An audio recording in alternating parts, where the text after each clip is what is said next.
أعوذ بالله من الشيطان الرجيم. بسم الله الرحمن الرحيم. الحمد لله الذي أنزل على عبده الكتاب ولم يجعل له عوجا قيما لينذر بأسا شديدا من لدنه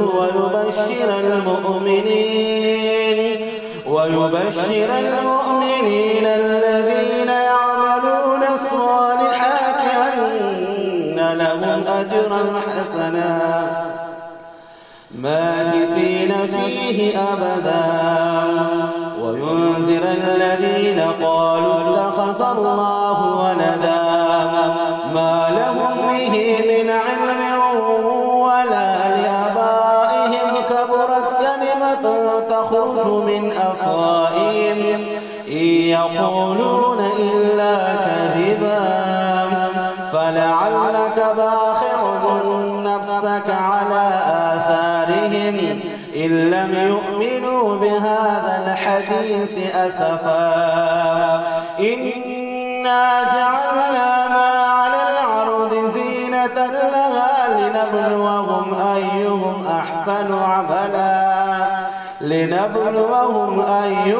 أحسن عملا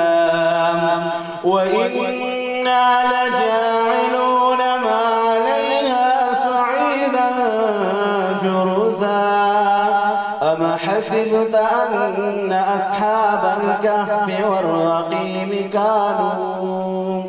كانوا من آياتنا عجبا إذ أوى الفتية إلى الكهف فقالوا ربنا آتنا من لدنك رحمة وهيئ لنا من أمرنا رشدا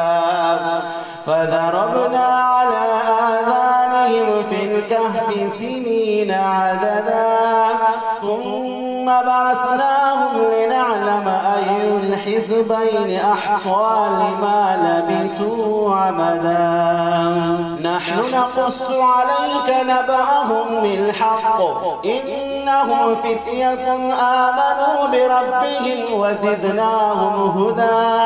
وربطنا على قلوبهم إذ قاموا فقالوا ربنا رب السماوات والأرض لن ندعو من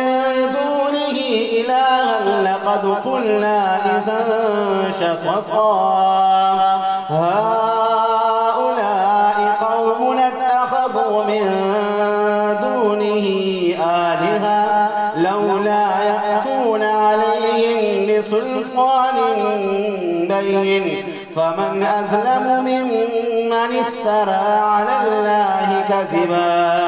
وإذ اعتزلتموهم وما يعبدون إلا الله فأووا إلى الكهف ينشر لكم ربكم من رحمته ويهيئ لكم من أمركم مرفقا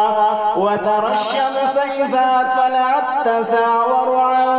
كهفهم ذات اليمين وإذا غربت تقرضهم ذات الشمال وهم في فجوة من ذلك من آيات الله من يهد الله فهو المهتد ومن يضلل فلن تجد له وليا